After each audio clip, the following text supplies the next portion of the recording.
Hi guys, today we're going to read The Boo-Boos That Changed the World, a true story about an accidental invention. Really? Written by Barry Wittenstein and illustrated by Chris Stu.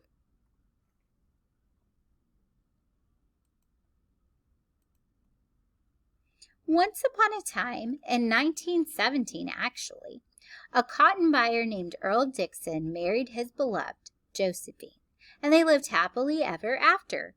The end.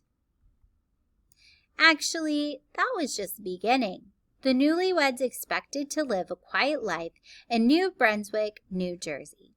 Instead, Earl and Josephine ended up changing the world, one boo-boo at a time. You see, Josephine was accident-prone. She often bumped and bruised herself while working around the house. But that was nothing compared to how often she injured herself in the kitchen. Ouch! When she sliced and diced an onion, she sometimes sliced her finger too. Boo-hoo! When she grated cheese, she sometimes grated her knuckle. Ugh! When she lifted a hot pot off the stove, she sometimes burned her hand. After Josephine winced in pain, she quickly grabbed a rag to stop the bleeding. But with bulky towels between her fingers, it was even harder for Josephine to hold a knife. She became even more accident-prone. Impossible, you say? It's true. Josephine's klutziness had become a bloody problem. Every night when Earl came home from work, he looked forward to talking with Josephine and eating the wonderful meal she had prepared. That was until he saw his beloved's hands. Yikes! Her cuts might get infected. He had to help his new bride. Earl's father was a doctor, so Earl knew a little bit about boo-boos and bandages, and luckily he worked for a company that manufactured hospital supplies. Earl knew there had to be a solution, but what was it? Earl thought while he shaved in the morning, Earl thought while he bought cotton in the afternoon, then I could... And Earl thought some more while he lay in bed at night, and that would solve... Finally, a light bulb went off over his head. "I've got it!" Earl yelled with excitement, waking up Josephine. "What have you got?" she asked. "The bloody solution, of course," Earl replied. The next morning, Earl tried out his idea. Step 1. He took a long piece of adhesive tape and laid it on the kitchen table, sticky side up. Earl cut small squares of sterile gauze and stuck them on the tape every few inches. Step 3. He placed a material called crinoline on top of the adhesive tape to keep the whole strip sterile. "It's perfect," Earl said proudly.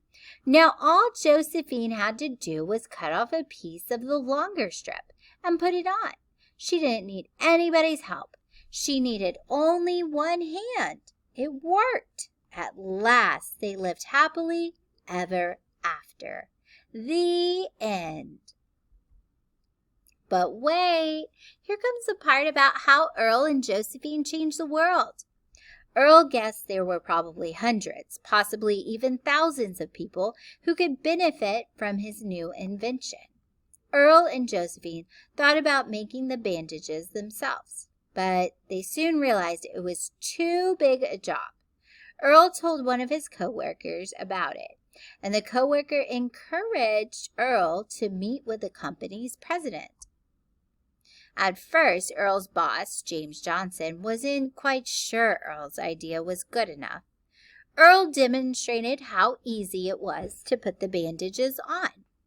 Then Mr. Johnson saw his own light bulb. The company agreed to produce and sell the first product. They combined the words bandage and first aid to create the clever name Band-Aid. Now Earl and Josephine would surely live happily ever after because Band-Aids were guaranteed to be an instant success. And with that, we have come to the end. Thank you and good night. Oops, not yet, sorry. That first year, Band-Aids were made in a factory. It was a slower than slow process, and only a small number could be manufactured by hand.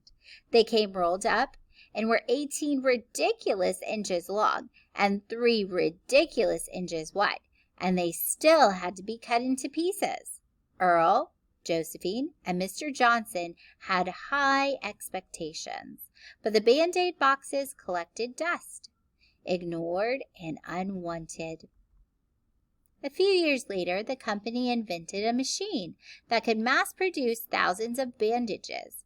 Instead of the user having to cut them up, each one was ready to go. Band-Aids were now about 3 inches long and 1 inch wide, and they were cute too.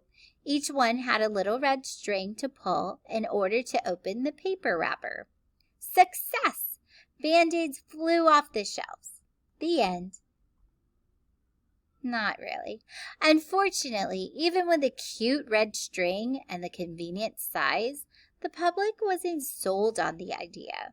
Mr. Johnson knew there had to be a solution. What happened next was truly a stroke of genius. The company decided to give the Band-Aids away. Mr. Johnson wondered who needed self-adhesive bandages the most. And then that light bulb went off again. The Boy Scouts, of course.